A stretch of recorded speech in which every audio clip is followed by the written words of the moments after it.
तो इंडस्ट्री पाकिस्तान और इंडिया दोनों की तबाह बर्बाद हो गई, क्योंकि सोशल मीडिया ने ना, ये जो मोबाइल आया है ना, ये अब लोग सिनेमा से ज़्यादा सोचते हैं कि नेक्स्ट फिल्म को फिल्म बना के हम बेचें। थ्योरी पढ़ के जो प्रोफेसर है ना, वो कुछ भी नहीं समझा सकते। वो बच्चे कुछ भी नहीं है, नालायक हैं बच्चे सारे। थ्योरी और फिर प्रैक्टिकल वो पढ़ें, उसके बाद क्लास ले, फिर स्टूडियो वगैरह में आके 1-2 महीने लगाएं, चाहे एडिटर बने, चाहे कैमरामैन बने, डायरेक्टर बने, राइटर, अपने सीनियर के साथ 2-4 महीने लगाएं।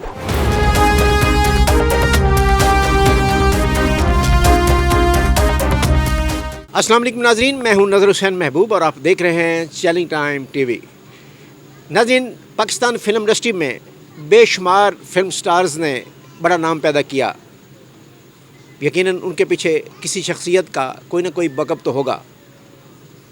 पाकिस्तान के बेशुमार फिल्म स्टार्स के मोहसिन, उनके खालिक, उनके प्रमोटर जनाब ज़ीरार रिजवी आज हमारे साथ मौजूद हैं।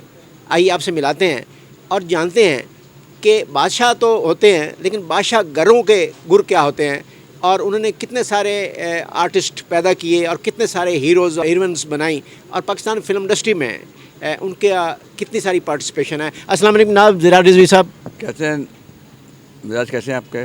जी अल्हम्दुलिल्लाह। ज़ीरार रिजवी साहब, आपने बेशुमार आर्टिस्ट पैदा किए और उनको हीरोइंस बनाया, हीरो बनाया। ये आपकी काविशें कब से शुरू हैं और आपने अब तक कौन से अपने नामवर जो आपके आर्टिस्ट हैं वो कौन कौन से जिन्होंने आपका नाम रोशन किया, जिन पे आप फील करते हैं कि मुझे फ़ख्र है कि इन्होंने बहुत अच्छा काम किया पाकिस्तान फिल्म इंडस्ट्री में? हमारे नाजरीन से कुछ शेयर फरमाएं। काम तो मैं इसमें तो शोबिज़ में 45-50 साल हो गए हैं। वैसे मैं 8 साल की उम्र से इसमें लाइन में हूँ। बचपन से मैं अपने फादर के साथ, बाकर रिजवी साहब के साथ कराची स्टूडियो में आता था, फिर लाहौर उनके पास आना जाना, उन्हीं की मोहब्बत में आने जाने में फिर कराची से मैं लाहौर शिफ्ट हो गया। फिर कराची में साथ में एडवर्टाइजिंग का काम भी चलता रहा, फिल्मों को भी चलता रहा, फिर टीवी वगैरह ड्रामे शुरू हुए। पहले हमने मुतारफ़ तो काफ़ी कराए, उसमें नरगिस भी है, कमल है, मदिया शाह है, एहसन खान है, फैसल कुरैशी है, साहिबा है, सना, मीरा, निर्मा, लैला, रमिया, रिजा, रेहा, और आज जिसकी आप लोग सालगिरह में आए हैं, फ़िज़ा, वो भी इंट्रोड्यूस मेरी है। इसके अलावा भी हसन अस्की साहब की फ़िल्म इंशाल्लाह ईद को लग रही घायल, उसकी जो हीरोइन है तीनों, वो भी मेरी इंट्रोड्यूस है। एक का नाम है माई खान, एक का नाम है समाराज और एक का नाम है मारूख। साथ में उसके नया लड़का हामिद खान हीरो। इसके अलावा बाबर अली है, शाही साहब हैं, अच्छी खान हैं, और सुहेल समीर, बहुत बड़ा मेन रोल सुहेल समीर का, वो बहुत अच्छा कर रहा। तो पहला वो बहुत अच्छा स्क्रिप्ट है घायल का, और मैं समझता हूँ हसन अस्की साहब आज दुनिया में नहीं है, मगर उनकी बनने के बाद वो फिल्म, जैसे लोग वैशी जट, सलाखों, दूरियों को याद रखते हैं ना, बेकरार को, इस फिल्म को भी साल साल लोग याद करेंगे कि हसन अस्की साहब ने बनने के बाद भी एक इतनी बड़ी फिल्म घायल के नाम से दी थी, जो फैमिलीज और पाकिस्तान की आवाम उसको बहुत पसंद करेगी, और इंशाल्लाह इतनी अच्छी फिल्म है वो। पाकिस्तान फिल्म इंडस्ट्री का तो अब यहाँ पे बिल्कुल ही डाउनफॉल चल रहा है, तो क्या कंसीडर करते हैं कि हुकूमत को इस ज़िम्मन में क्या इक़दाम करने चाहिए कि एक दफ़ा फिर इंडस्ट्री जो है वो बूम पकड़े, जबकि हमसाया मुल्क की इंडस्ट्री तो इस ज़िम्मन में बेशुमार जो है वो टैक्स वसूल करने का ज़रिया है। पाकिस्तान में भी इस तरह था, लेकिन अब इस ज़िम्मन में क्या इक़दाम होने की ज़रूरत है? ये हमारी बदकिस्मती है कि जवाल की तरफ है, मगर इस वक्त तो जवाल तो अगर देखा जाए तो आपका पूरा मुल्क जवाल में है, पूरे मुल्क तबाह बर्बाद हो चुका है हमारा। और रह गई इंडस्ट्री, तो इंडस्ट्री पाकिस्तान और इंडिया दोनों की तबाह बर्बाद हो गई, क्योंकि सोशल मीडिया ने ना, ये जो मोबाइल आया है ना, ये अब लोग सिनेमा से ज़्यादा सोचते हैं कि नेक्स्ट फिल्म को फिल्म बना के हम बेचें, वो चलाएं।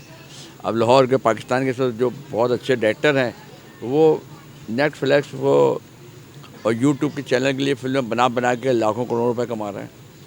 तो जवाल दोनों इंडिया पाकिस्तान में भी, क्योंकि इस छोटे से मोबाइल ने इसको सारा सिस्टम ख़राब कर दिया है। क्योंकि आप 10-15 मिनट की शॉर्ट स्टोरी, आप कार में बैठे ऑफिस जा रहे हैं और वो खोल के देख रहे हैं, अपने ऑफिस में काम करते करते आपका मूड चेंज हुआ तो आपने खोल लिया, तो आप सोशल मीडिया यानी उस पर फिल्म देख रहे हैं। तो इस सिस्टम ने ख़राब कर दिया। मगर अगर फिल्म अच्छी हो, बड़ी हो, सब्जेक्ट वाइज बहुत अच्छी हो, म्यूज़िक वाइज बहुत अच्छी हो, प्रेजेंटेशन बहुत अच्छी हो, तो चाहे वो इंडिया की फ़िल्म हो, पाकिस्तान की हो, वो आज भी चलती है। बाहुबली आती है तो चलती है, लेजेंड ऑफ मौला जट आती है तो चलती है। बात है कि आपकी फ़िल्म में ताकत कितनी है, आपका मटेरियल कितना अच्छा है। बात ये है, जब अच्छी चीज़ आएगी लोग फिल्म देखने ज़रूर आएंगे सिनेमा, क्योंकि सिनेमा का अपना नशा है। देखें ना, लोग पीसी में भी खाना खाते हैं, मगर वही होटल लक्ष्मी चौक में भी लोग वहाँ भी खाना जाएंगे। और आप टैक्साली के अंदर चले जाएं, दाता दरबार साहब के, तो वहाँ ठेलों पर लोग खाते हैं। बात है खाने की कि आप कितना अच्छा बना रहे हैं। सिर्फ पीछे में ये कि प्रेजेंट अच्छा करके दिया जा रहा है, कहानी भी वही है, खाने भी वही है, सालन दाल हर चीज़ तो वही होती है, सिर्फ प्रेजेंट करना पड़ता है। यही फिल्म है कि आप प्रेजेंट कितना अच्छा कर रहे हैं कि वो लोग कहेगा ओए होए क्या बनाया। अगर मौला जट जो बनाई थी सरवर भट्टी साहब ने, यूनुस मलिक साहब ने, अगर वो सेम बनते तो डेट फ्लॉप हो जाती है। मगर ये फॉलो किया बिलाल लाचारी ने संजय लीला बंसानी को, जो उसने देवदास बनाई। अगर वो दिलीप साहब की देवदास बनाता तो डेट फ्लॉप होती। मगर उसने उस फिल्म को देवदास को लेविश कर दिया, कोठे इतने बड़े बड़े बना दिए उसने, माधुरी का ड्रेस ऐसे ऐसे बनाए कि वहाँ के मैं ख्याल हिंदुस्तान की लड़की कहती हूँ कि हम तवाइफ पैदा होता तो ज़्यादा अच्छा था। इतना अच्छा प्रेजेंट किया था उसने उसको, तवाइफ को, कोठे को। और फिर फिल्म थी, उसको फॉलो बिलाल ने कहा, बिलाल अच्छा ने, उसको देख के उसने मौला जट को लेविश किया, सेट बड़े बड़े लगाए। कहाँ है पाकिस्तान में, कौन सा दिखाएं मुझे, कोई हवेली या गाँव कोई कहीं है तो दिखाएं।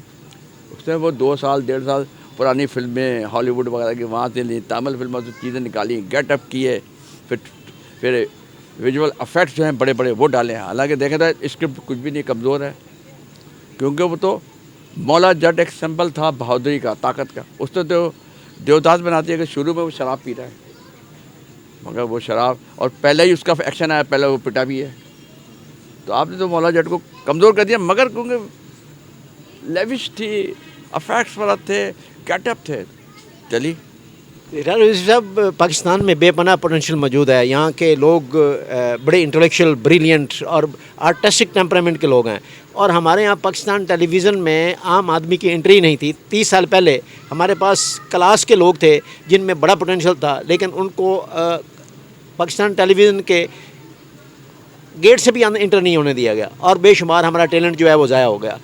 इसी तरह अब भी हमारा बेशुमार टैलेंट ज़ाया हो जाता है। इस ज़िम्मन में ना तो कोई यहाँ कोई काबिल ज़िक्र इंस्टीट्यूशन है मौजूद है, और ना कोई हमारा कोई गवर्नमेंट की सतह पर इस तरह का कोई तरीक़ाकार है जिसी में कुछ म्यूज़िक के हवाले से कुछ क्लासेस होती हैं। तो इस ज़िम्मन में क्या इक़दाम करने चाहिए कि जो हमारा टैलेंट है वो कम अज़ कम मरे ना, वो ज़िंदा रहे, और आप मुल्क के नाम को रोशन करने के लिए, अपनी इस सकाफ़त को उजागर करने के लिए किरदार अदा कर सके। देखें, पंजाब यूनिवर्सिटी में भी मैक्स कम्युनिकेशन की क्लासेस लगती, NCA वाले भी सिखाते हैं, मगर सिखा कौन रहा है, ये है प्रॉब्लम्स। वो पढ़ लेने तो थ्योरी से कुछ नहीं होता। आप डायरेक्शन में है कोई, तो आप सैयद नूर साहब को बुलवाएं, शहजाद रफ़ीक साहब को बुलाएं। राइटर्स की कोई बात करनी है, परवेज़ कलीम साहब को डायरेक्शन के लिए बुलाएं, राइटर्स के लिए बुलाएं कि वो आगे ब्रीफिंग दें। नासिर रदीफ साहब हैं, इकबाल रिजवी साहब, जो बड़े, जो इस चीज़ को समझते हैं। आप उनको कैमरामैन की क्लास के दिन है, आप आतिफ मलिक वगैरह हैं लाहौर में, जो अच्छे कैमरामैन हैं, उनको बुलाएं, उनसे लड़कों को सिखवाएं। एडिटरों में बहुत जो लड़के अच्छे हैं हमारे फिल्म के, जैसे सनी भी है हमारा बहुत अच्छा, ज़ेड जुल्फ़ी है, इस टाइप के लोगों को बुलाएं, और वो बच्चों को, लड़के लड़कियों को आगे क्लास दें। जो डायरेक्शन का है, डायरेक्शन का है, एक्टिंग में जो आपके इस वक्त लाहौर में हैं, भाई शाहिद साहब को बुलाएं, मुस्तफ़ा रईस साहब यहाँ जब आते हैं उनको बुलवाएं, नदीम साहब आते हैं उनको यहाँ बुलाएं, गुल्लू भाई को बुलाएं, बाबरा बेगम हैं, जुमन बेगम, निशो बेगम है, ज़ेबा भाभी हैं, मुमताज़ बेगम आई। मकसद एक्टर हैं, आप एक्टरों को बुला के बच्चों को एक्टरों की क्लास दिलवाएं, डायरेक्टर को बुला के डायरेक्टर की क्लास सुनवाएं, राइटर को बुला के राइटर क्लास दे, कैमरामैन की आगे क्लास दे, एडिटर, ये सब आप क्लास दें, मगर उनको बुलाएं जो प्रैक्टिकल करते हुए हैं। यार ये थ्योरी पढ़ के जो प्रोफेसर है ना, वो कुछ भी नहीं समझा सकते, वो बच्चे कुछ भी नहीं है, नालायक हैं बच्चे सारे। थ्योरी और फिर प्रैक्टिकल वो पढ़ें, उसके बाद क्लास ले, फिर स्टूडियो वगैरह में आके 1-2 महीने लगाएं, चाहे एडिटर बने, चाहे कैमरामैन बने, डायरेक्टर बने, राइटर, अपने सीनियर का साथ 2-4 महीने लगाएं। जब वकील पढ़ के आता तो प्रैक्टिस नहीं करता अपने किसी सीनियर के साथ, ज़रूर करता है। डॉक्टर बन के आता है तो क्या वो क्लास नहीं लेता जाके अपने किसी बड़े डॉक्टर के साथ 2-3 महीने लगाता नहीं है? डेफिनेटली लगाने पड़ते हैं। थ्योरी के साथ प्रैक्टिकल बहुत ज़रूरी है, चाहे वो कोई सा शोबा हो। बहुत शुक्रिया जनाब ज़रार रिजवी साहब। बात है आपकी मेहरबानी, थैंक यू कि आपने ये प्रोग्राम। जी नाज़रीन, आपने मारूफ डायरेक्टर और स्टार मेकर जनाब ज़रार रिजवी की गुफ्तगू सुनी। यकीनन आप इससे मुस्तफ़ीद हुए होंगे।